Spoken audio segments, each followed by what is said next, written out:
हिंदू पुराण रामायण के अनुसार जब रावण सीता माता का अपहरण करके उन्हें अपने साथ लंका ले जाता है, तब भगवान श्री राम, लक्ष्मण और उनकी वानर सेना लंका जाके सीता माता को लाने की तैयारी में जुट जाते हैं। पर ये इतना आसान नहीं था।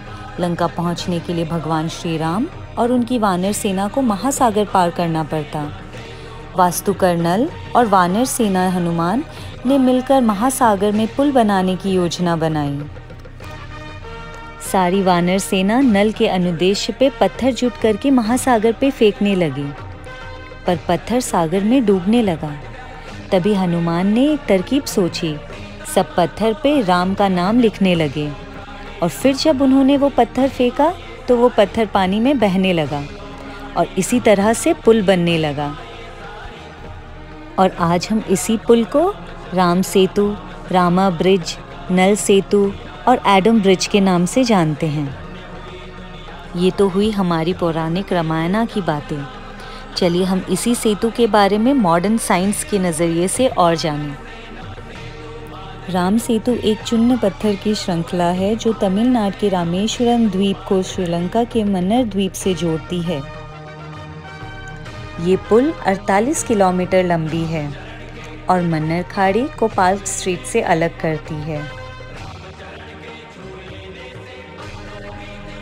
नासा ने राम सेतु के इंसान द्वारा बनने की सारी दलीलों को खारिज करते हुए बताया कि ये सैंडबैग के स्वाभाविक रूप से होने वाली श्रृंखला है। पर कुछ ऐसे ही आश्चर्यचकित करने वाले साइंटिफिक फैक्ट्स भी हैं। भूविज्ञानी के अनुसार राम सेतु 15वीं सदी तक समुद्र तल के ऊपर और चलने की योग्य था। आश्चर्य की बात यह भी है कि जिस तरह के तैरने वाले पत्थरों का इस्तेमाल राम सेतु को बनाने में हुआ था, उसी तरह के पत्थर अभी भी रामेश्वरम में बिखरे हुए पाए जाते हैं।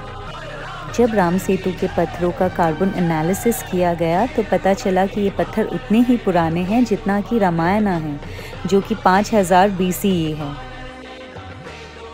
1997 फरवरी में गवर्नमेंट ऑफ इंडिया ने सेतु समुद्रम शिपिंग कैनल परियोजना की स्थापना की थी।